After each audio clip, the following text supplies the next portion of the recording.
I'm Alex. And I'm Alexis, and welcome to Teen's Choice Book Show On KZI 88.7 FM. Today we'll be talking to and interviewing Natalia Sylvester, the author of Running. Let's get started. Hi, everyone. Okay. So, Hello. How are you doing? I'm good. I'm really excited to be here. Thanks for having me. Of course. So my first question is, so the main character, Mariana Ruiz, is very outspoken, spontaneous, and you might even say rebellious. And so you see this through the whole book while her dad is running a presidential campaign. But along with that, I also see a part of her that seems kind of hurt and in pain. Do you agree that through the novel that like different sides of her are being shown? Yeah, absolutely. I would agree with that. I think that, Maddie in the very beginning of the book is probably really more afraid to speak up than anything else. And it doesn't mean she doesn't have a lot to say. It's just that she's really been taught, as the daughter of a politician who's really always been in the spotlight, especially now that that's reached a new heightened level, now that he's running for president. And also as the daughter of just she's a Cuban American teen, and there's always this, in her family, there's this kind of unspoken rule that you don't speak up or you don't talk back to your father. You don't question or challenge him. So it ends up being replicated in different, in all these different ways, to the point that she's not really, she's not feeling confident at the beginning to speak up and to kind of question him and engage him on issues that she maybe is curious about and wants to learn more about, and it's a part of that also comes with the fact that her dad has hired media coaches for her, that teach her. Yeah, you're right. So they make her rehearse what to say. His assistant Joe actually writes out these cue cards for Maddie and tells her hey, there's this interview and here are the answers that you should say. And that really sets something off in her, because she realizes you really think you can tell me what to think and what to say. And it just makes her really angry. And I think that it's what really starts that journey for her of embracing that part of her that's really outspoken and has a lot of convictions and has a lot to say. Yeah, with my next question really goes towards that, because her father is just, I don't really know what to think about him, basically. So in the book, her father's really strict, and I thought he was a good guy in the beginning, but as the book goes on, I'm not sure if he was ever a good guy, because his true colors start to come in a way. I don't want to I don't want to have I don't want to give him the role as a villain, because it's he still loves them all. But it's weird because I don't know how to explain this, but it's weird because he is very manipulative to his family members, and to his wife, to his daughter, not to say anything wrong. So do you see him as a villain or a bad guy, or what do you see him as? That's such a great question. I see him as, I guess that depends on who you would ask, right? And in Maddie's case, I think that's where she's struggling, is that she loves her father. Him as a person, she loves him because he's her father. When she learns who he as a politician is, and who he as a person who has had power and used it in certain ways that she doesn't agree with and that have caused harm to others, then she kind of starts to realize my father's not this hero that I thought he was. And maybe there are parts, maybe what if he is a villain, and what does she do with that? And I think part of what I was hoping to explore in this book was that it's not always that simple in terms of how we feel, because love is not necessarily a logical emotion, right? Yeah. We can love people we don't like. Yeah. We can love people we disagree with. And I feel a lot of us have probably felt that way before. But in Maddie's case, what I ended up being more interested in was, it's not about, trying to solve this idea of, is he a villain or is he not? Or, will she stop loving him or will she not? Because again, that's not, I don't know, I think that sometimes that is not, like, to me, that wasn't the point. It was more about like, well, what will she do with this knowledge now? Because this complexity of saying, I love this person, but I disagree with them, that can be a true thing that coexists with the fact that I can also say, I love this person and I disagree with them, and that love is not going to stop me from speaking up and, you know, holding people to account when they're wrong. And, you know, trying to make the world better in a way that I think, you know, that I want to help others. And that's something that they have to figure out. Yeah, like that part of like of loving but disagreeing with your father, that was very hard for me. It was hard for me to put myself in her shoes as like going at your own father for like in that big of a scale. So yeah. Yeah, it's a lot to do. Plus, like, I've heard the saying, like, I love you, but I don't like you. Like, it's kind of how Mari was feeling about her father, because he's, oh, I'm your dad, I love you. Like, okay, I love you too. Then kind of a backstabber, you're just like, oh, well, that happened. But, like, along with her father, like, Mariana's mother was, like, she was really supportive of her husband. And, like, she was always thinking about the safety for kids. Like, the media will see, like, it's really hard to put a child in front of a camera and, like, display their whole livelihood on television. It's a lot. So the mom was like, make sure the kids are okay. But the dad was like, well, okay, let's kind of go forward with it, like, but y'all will watch after them as well. And, like, she also, like, seemed to secretly and sometimes, like, openly not agree with her husband on the campaign at some points in the story. So, like, my question was, do you think that, like, Mariana's mother ever wanted her husband to just, like, quit the election, just, like, not win at all, just kind of leave it behind?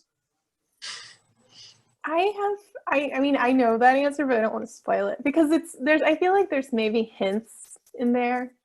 But I think that one of the reasons it's, you know, what I will say about Maddie's mom is that she's someone who along the way thought she was compromising, but for a good reason. You know, like she had opinions that didn't always align with her husband's, but she thought like, well, but the bigger picture, you know, is what's worth it. And I think that the way the campaign progresses makes her start to question whether that was really ever gonna be worth it. And so I really like this. One of the surprising things that happened to me as I was writing Maddie's story was I knew that Maddie would be inspired and empowered by her friends that she meets along the way. Like she meets these kids at her school who are in an activist group, and they are one of the main people who help her kind of see different perspectives from her father's. So I knew she would be inspired by them, but what I didn't realize is that even her own journey and transformation would in turn inspire others like her mom. Yeah. And so that was a really surprising part of the book for me. It's very interesting. Yeah. And it also kind of seems like her relationship like with her father and then like her father's relationship with everyone else, it's kind of like they have no other choice but to support him and like him, because it's like, oh, they're family, so you have to support them. And it kind of like in a way, yeah, and it kind of like creates a divide between how they actually feel versus how they're expected to feel. Yeah. And like I feel like I felt really like, yeah, I felt like the mom was compromising because her views were like at the end I was like, okay, that like I'm not sure the end, like going towards the middle to the end, she was talking about like what her mom did. And she started talking about she let her out of the car to go protest with her fellow friends.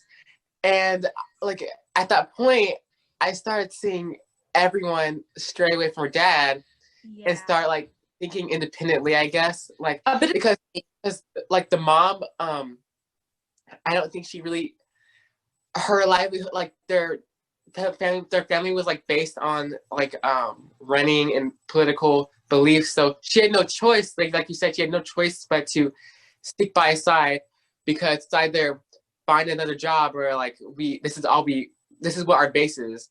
So like this is like everything that they like were working for, and so she couldn't do anything, or like because like the presidential thing, like that was a big goal, and she didn't have time to like care about other things. She just needed to, yeah. And so like I really felt like the whole story, I felt really bad for the mom because she just still stuck with the, like, I'm not saying she like had a bad relationship with the dad, but it was just hard to take care of your kid who you feel bad for, and then help your husband win the election. And then that was just a lot on her plate, and I felt really bad for her. Yeah. Also, if you're just joining us, I'm Maya. I'm Alex. And I'm Alexis, and today we're interviewing the lovely Natalia Sylvester, author of Running. Don't forget, you're listening to Teen's Choice Book Show. I'm Leslie on KZI 8.7 FM, and you can find us on Instagram at Teen's Choice Book Show. And also something else that I wanted to mention was like what Alex was talking about, like at the end in the protest. It seems like the whole time she was like trying to like have her voice heard and like trying to like get people to pay attention to what she was saying, and then like finally after, when she's kind of allowed to further express herself, then other people are starting to think, okay, To think. that was something I noticed. Yeah, I didn't catch the last bit of that. You said other people are trying to what? Oh, I said that now that she's kind of like gone out and had like the opportunity to further express how she really feels, then other people are starting to feel that it's okay for them to do that as well. Yeah, I love that you point that out, because I do think that oftentimes it's hard to be that first person to speak up, but the really amazing thing about it is that oftentimes when you do, you'll find that others were also thinking the same thing, or you'll find that others realize like, oh my gosh, yeah, you're right. And so it becomes like this domino effect where you in turn inspire others to do the same. And so even though if in the beginning you might feel alone and you might feel like you're the only one, you don't really end up alone. You are able to like gather people and find that strength in numbers. Yeah. So with the writing process, I was like, when you said, I think you mentioned Trump in the book, and I was like, that's really relevant today, and how the water was polluted and how gentrification was partaking in the story. And I was like, this is really shedding a lot of light on America's issues right now, because America's kind of a little off-router right now. And then I was like thinking, did you kind of use topics from today to kind of incorporate that in the story and kind of spawn the whole plot in the first place? Yes and no. So I started running in 2016, and it was during the election. And what inspired it was that I had been watching the election coverage, and I saw a candidate on TV giving a speech, and his teenage daughter was standing behind him. And so I just couldn't stop wondering, like, what must she be going through? And what would happen if she didn't agree with him? But I was writing it then from like 2016. I was writing in 2017. I was still writing in 2018, which is when I finished it. So everything that was happening in our country, and still is happening in our country, was definitely informing the world in which she lives, because I wanted to set it in a very, in the real world. And I was also kind of aware of the fact that really what's happening today, it's not like it suddenly happened. It's something that has been happening for generations. We're seeing so much of it kind of like come to like this really like horrible clash, but I think the scene that you're mentioning is, so Jackie, who's one of the activists that Maddie meets, yeah, she has this project that she does in which, and it's like an art demonstration almost, but it's her form of protest. And so she puts up like this giant mirror in front of the school, and she paints all these words on it, things that say like racism, homophobia, violence against women, or, and like she starts like pointing out all the things that are wrong, and that she sees that are wrong in the country. And among that, I think, am I remembering correctly? I think that's when she mentions Trump too.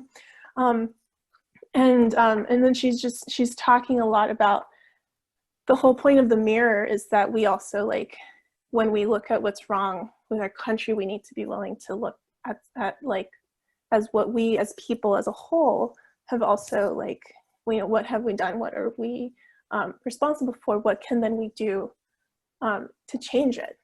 So it's a matter of looking outward as well as also inward, and then seeing how we can, like, what do we need to be doing collectively together?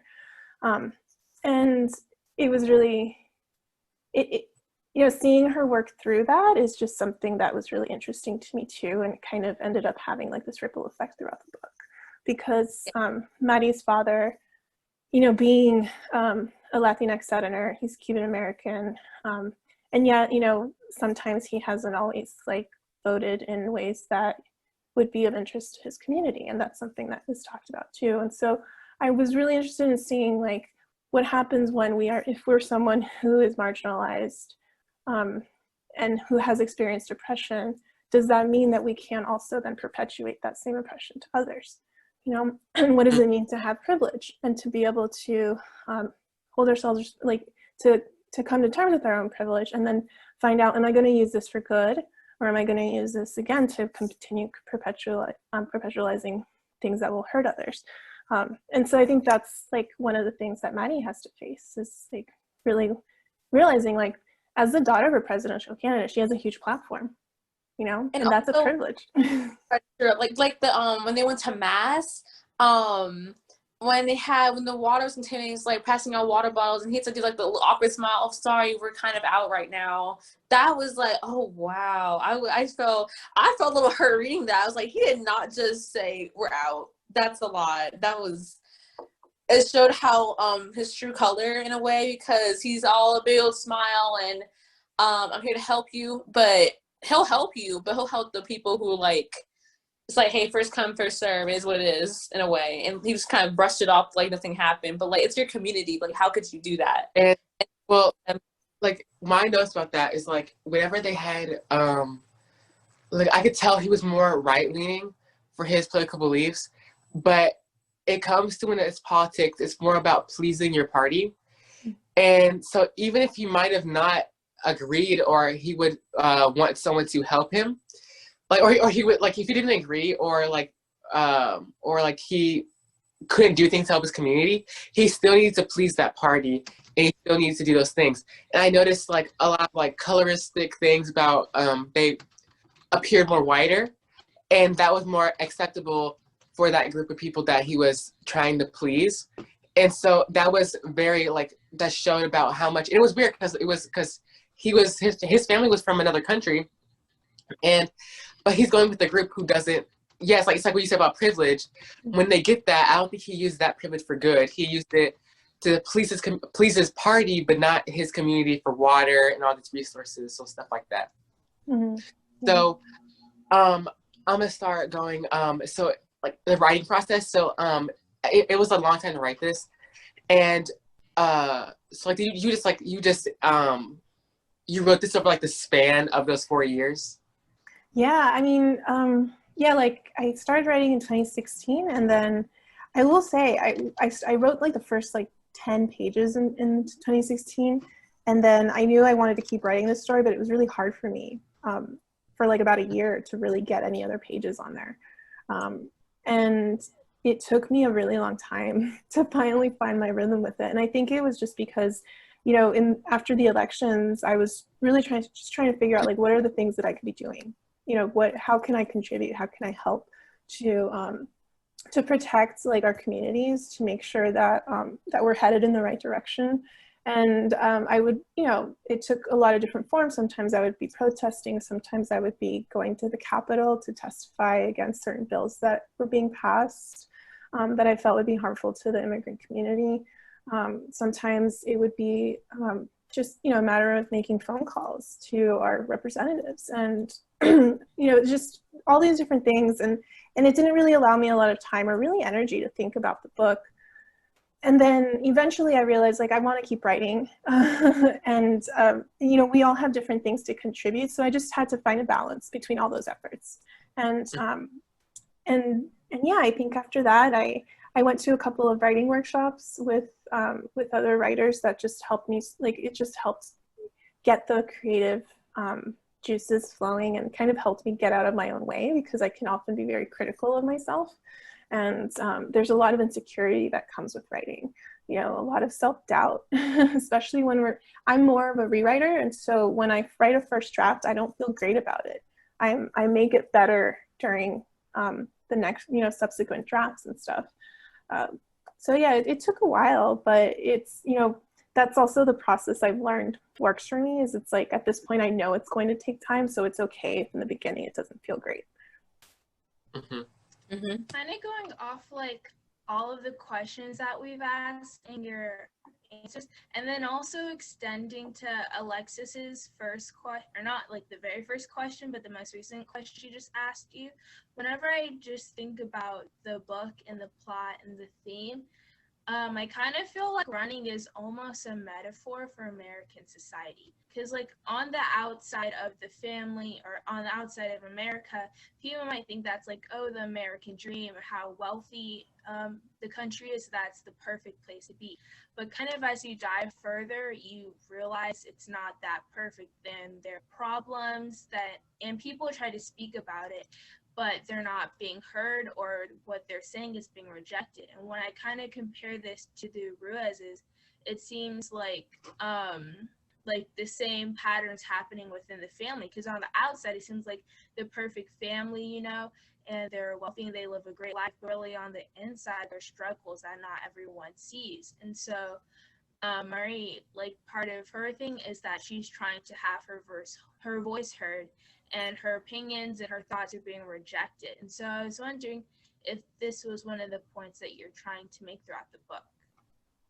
Yeah, I love what you said there. I think that, like, I would agree with that. And I think it's interesting because oftentimes when we're writing, we don't know literally what we're trying to say. It's more that it comes out subconsciously. You know, because I knew I was writing a book about, you know, at the literal level, yes, a teenage girl whose father's running for president. I knew it would be a lot about power, who gets to have it, who uses it, and how, and what happens when someone who uses it and abuses it needs to be held accountable for that. And what happens when we, as people, feel powerless to stop it, but then realize that we're not, that we actually can create change, you know? And so I think that would be, and really that's what we see happening in our country today, you know? And that's what we see, you know, that's why I think it's so important that, like, yes, we have an election coming up and everyone who is eligible should vote, you know? But Maddie is not old enough to vote. And there's a lot of people in her community who maybe will never have the right to vote. Because because of their immigration status, for example, or because depending on the state they're in, they're formally incarcerated, so they won't, you know, they also don't have the right to vote, or because their voting rights are being like actively disenfranchised. Like, we've seen a lot how, like, you know, a lot of the voting rights, especially in Black, Indigenous, and POC communities, are affected and suppressed in just a lot, in so many different ways.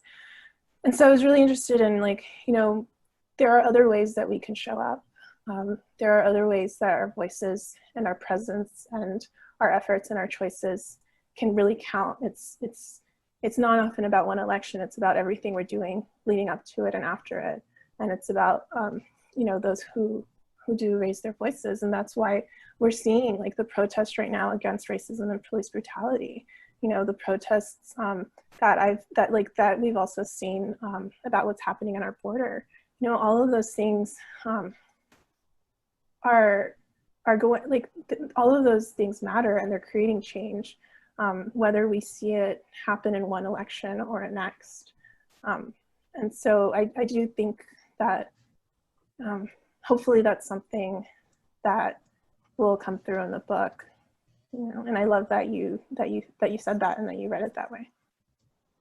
Yes. Well, we're your hosts, Maya. I'm Alex. And I'm Alexis. And thank you, Miss Natalia Sylvester, for coming on. And thank you for listening to King's Choice Book Show on Below Zero on KZI 88.7 FM. It's fall, y'all. Thank you so much for having me, y'all. Of course.